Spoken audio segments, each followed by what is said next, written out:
Tak, připomeňme si Stokesovu větu, která udává vztah mezi křivkovým a plošným integrálem. V obou případech jde o integrály druhého druhu.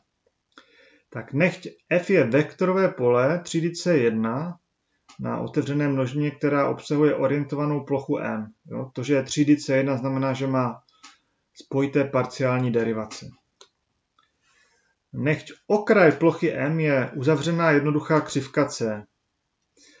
Nakreslím obrázek za chvíli. Pokud jsou C a M souhlasně orientované, no to souhlasnou orientaci si zkontrolujete podle pravidla pravé ruky, pak platí vztah, no, že integrál křivkový přes tu křivku C jo, z vektorového pole F, no to je interpretovatelné třeba jako práce tou silou F, no, takže to je, já to napíšu, že to je křivkový integrál do druhého druhu. No a to, co je na pravé straně, je plošný integrál druhého druhu z vektorové funkce rotace f. Tak to je plošný integrál druhého druhu. Jo. Se pokusím ještě o ten obrázek. Tak, nacházíme se v R3.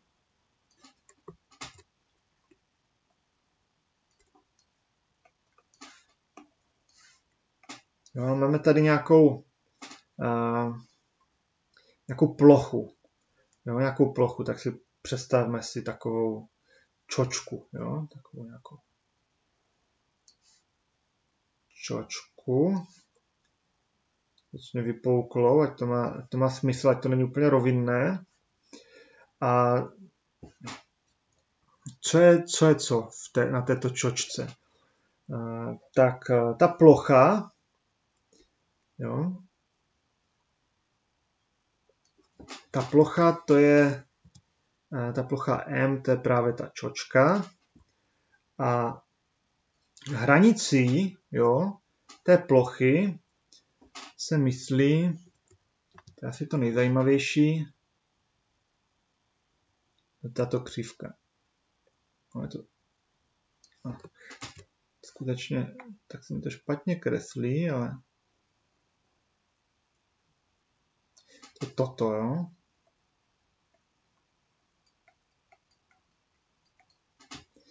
Tak.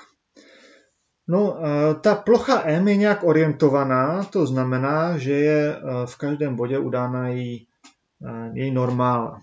No, tak ta normála nechtě třeba tady tato. Jo?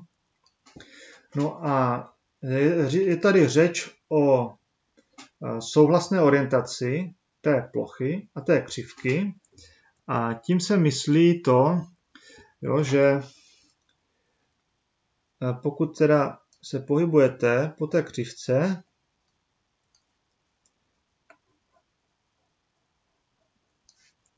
tak